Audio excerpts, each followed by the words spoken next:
Development is the focus of one contentious Orange County election. You're listening to The Wrap from Central Florida Public Media. I'm Brendan Byrne. The issue of development is center stage in Orange County Commission races.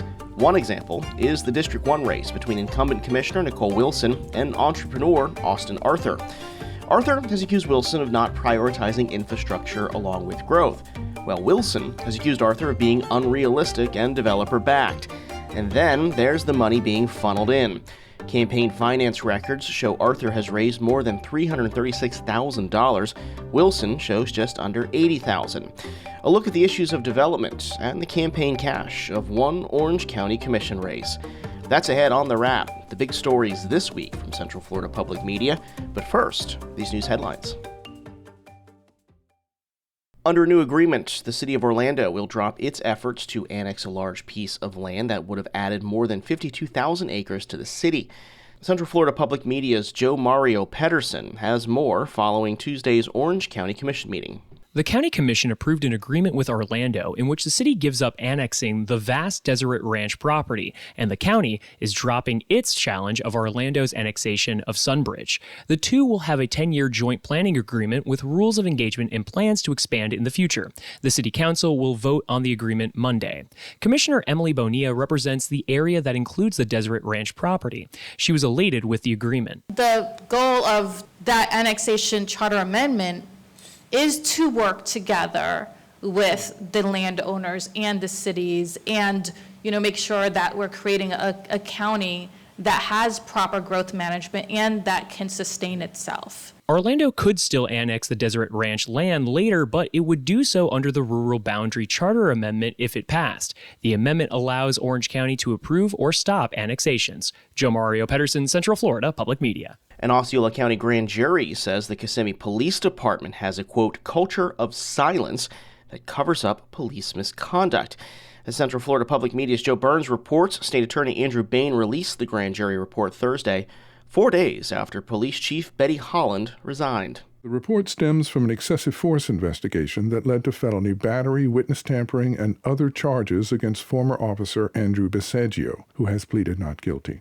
Chief Assistant State Attorney Ryan Williams summarizes. The grand jury found that the Kissimmee Police Department fosters a culture of silence where officer misconduct is not only not reported, but accepted. He says other officers not only failed to intervene while Bisaggio kneed in the face and repeatedly tased a man having a mental health crisis, but did not report it and helped cover it up. When, under pressure, the department requested a state investigation, Williams says it took steps to compromise that.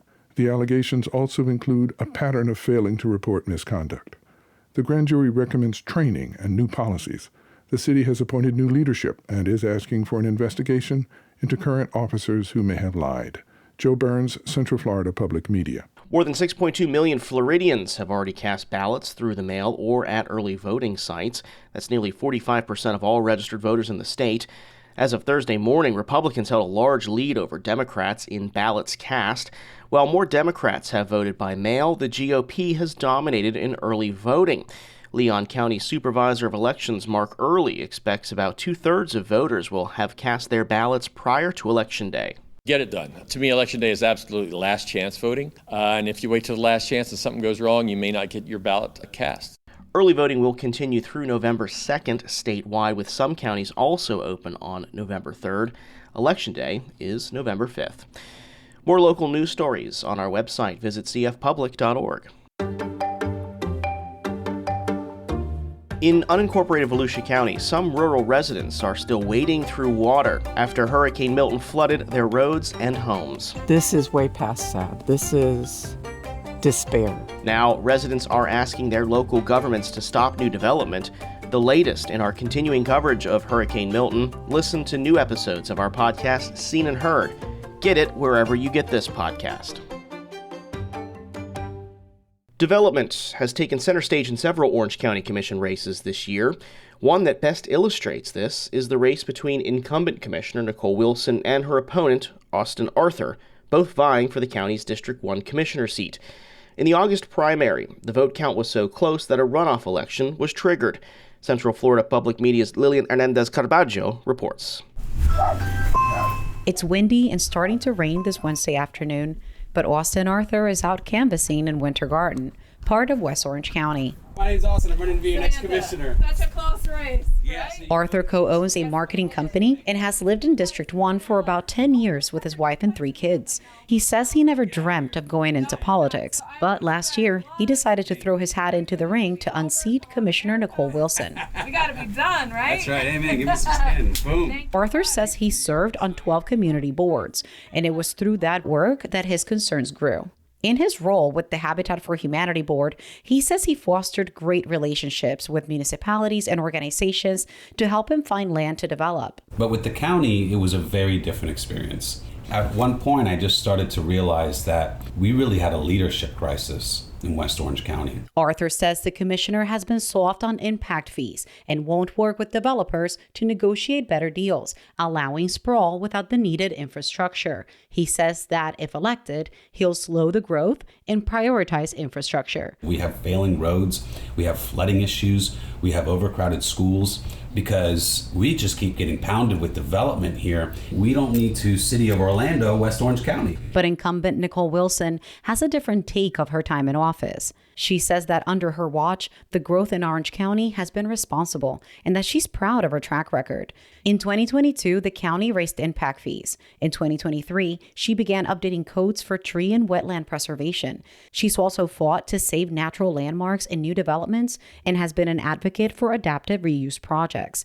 Wilson says this approach has made her a target of big developers from day one. These are things that actually are growth management policy put into place, and it scares the big, deep-pocketed development interests that have just always been able to write their own checks. Hi, I'm William. Nice to meet you. I've been talking to you for weeks. This morning, Wilson is meeting with public workers and residents in a Winter Garden neighborhood where constituents had been complaining about a county project that damaged county land. Thank you very much. Okay. Everyone walks away satisfied with the meeting. Rushing to her next appointment, Wilson says this is what her job is all about, finding solutions. The environmental lawyer has lived in the district for nearly 3 decades and was first elected to office about 3.5 years ago, and now serves as vice mayor of the commission. Wilson says the market crash of 2007 drove the county to waive impact fees for developers to keep construction and investment moving. Without those impact fees, the county hasn't been able to keep up with infrastructure. And when it comes to her opponent, I think anybody can say infrastructure first, but does that mean that he's going to raise taxes? My opposition doesn't have any policy experience. One thing is clear. According to University of Central Florida political scientist Aubrey Jewett, developers in all kinds of industries are interested in impacting the results of this race. Wilson has raised just under $80,000, while campaign finance records show Arthur has received more than $336,000 in contributions, a lot of it from developers. Who's giving the money and why are they giving the money? At the local level, there's often something called the growth machine, which is all the interest groups and industries and businesses that benefit from growth and development. Tuesday, November 5th is the last day to vote in the general election. Lilian Hernandez Caravaggio, Central Florida Public Media. Lilian Hernandez Caravaggio is a Report for America core member. That's it for the wrap this week. The podcast is produced by Central Florida Public Media with assistance from News Director Latoya Dennis and Digital Director Ryan Ellison. I'm Brendan Byrne. This is The Wrap.